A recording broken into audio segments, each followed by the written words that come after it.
Hey guys, this is Chris from Rekkid Talk. I'm going to do another episode of I Buy Old Records, sort of my name for vinyls finds. This is mainly going to consist of a trip that I did to Paducah, Kentucky a few weeks ago. Haven't gotten up yet, but I did buy several things there. Um, so I was kind of scouting out different places to go visit.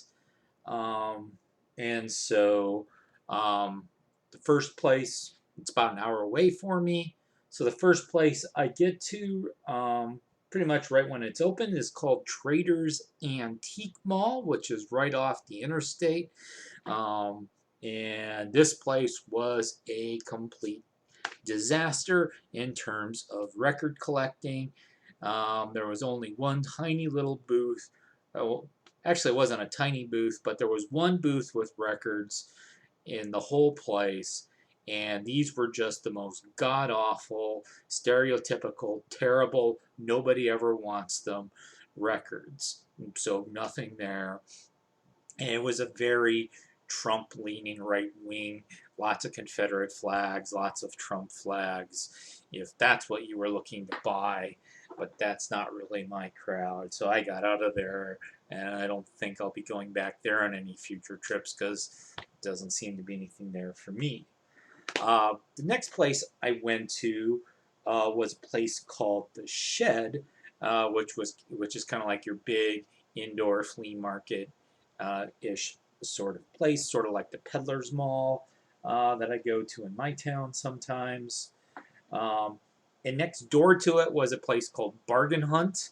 Um, and it's a big old building. It looked like maybe it was something like a Kmart or something in the past. So it was divided between these two.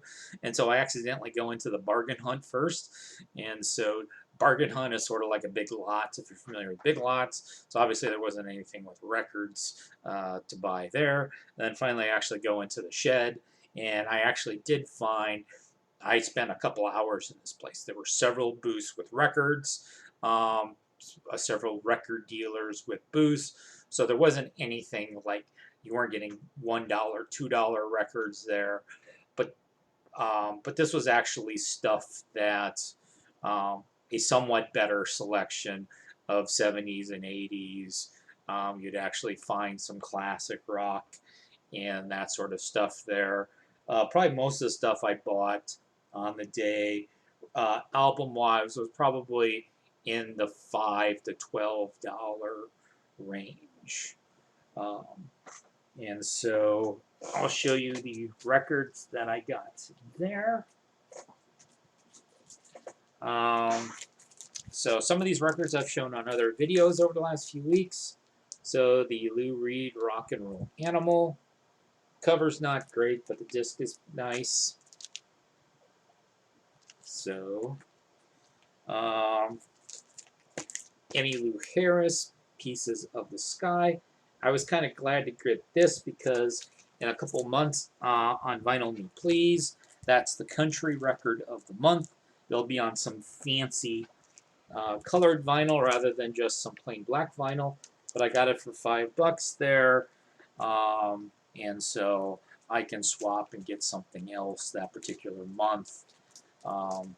Then 80s albums, which you almost never see in like the antique mall thrift store world, at least where I'm at. But in excess, listen like these. So I've upgraded from CD to vinyl. This is my favorite in excess album. Human League Dare. You know, Human League, they wore a lot of makeup, and so did the girls in the group. And so, of course, this has the classic "Don't You Want Me." A lot of the songs are a bit fillerish. Of course, Juliana Hatfield sings about it was the Violent Femmes and the Del Fuegos in My Sister. Well, here's a Del Fuegos record on the good old Slash label. Of course, Violent Femmes were also on the Slash label. Fine Young Cannibals. Fine Young Cannibals still in the shrink. You got the hype sticker. Two of the guys ex-English Beat along with Roland Gift talking about the Johnny Come Home song. although I always think of the Suspicious Minds cover. $5.86. Sound Warehouse, $7.99. IRS label, and look, this IRS sleeve. You can get some IRS gear.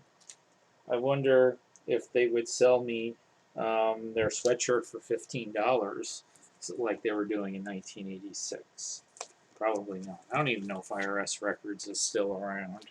They've probably been subsumed into something else. And then here's a 12-inch single, the KLF 3 AM Eternal. All right. Then I went downtown because there's several record stores downtown. I went to Paducah Beer Works, which is a nice microbrew and restaurant. It's in the repurposed old Greyhound bus station. The first record store I went to was called Market Street Antiques, which was only like a block away from the beer place. And this place was weird, and I ended up getting nothing there. So there were some old records that were in crates that had like all kinds of stuff stacked on top of them. So you were basically going to have to like just they were virtually impossible to get to. And then I went up into like this weird upstairs balcony place, and then finally there were records that you could access, and they were even graded on the label, so you could see cover VG plus disc VG or whatever. Unfortunately, the thing I noticed was everything was overpriced, and the couple that I pulled out were also overgraded. So I ended up deciding to buy nothing there. Got my lunch, hit a couple other stores. The one antique mall, some weird records I didn't end up liking. Some of my pet peeves, like horizontal records in shell, stuff that's hard to get to. But I did find one booth that had some singles, and I'm sort of a sucker for 80s singles with the picture sleeve. So we got, especially a lot of these are like things I probably don't want a full album of. So we have the Bangles Manic Monday. Walk Like an Egyptian would be cool to score at some point as well. Didn't see that. One Night in Bangkok by Murray Head. That's from the Chess album. Timbuk 3, The Future's So Bright I Gotta Wear Shades. And some Suzanne Vega Luca. I actually have a single of the Lemonheads doing Luca as well, but this is the Suzanne Vega, the more serious version.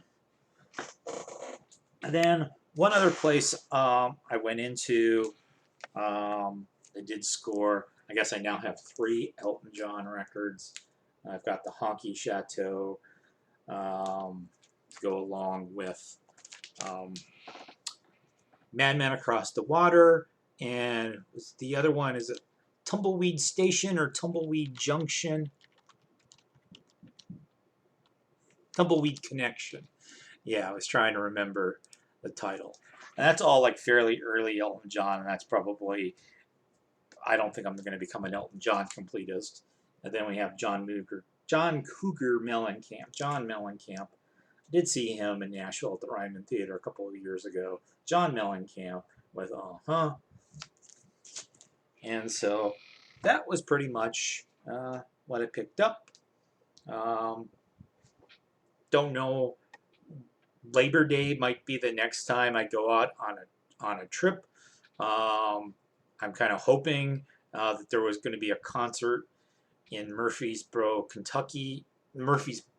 Tennessee, excuse me, that I was going to go to, and I was going to stay the night near there, and maybe hit up some places around there that I haven't been to before, assuming that that's going to be safe to do at that point of time. So, talk to you guys later.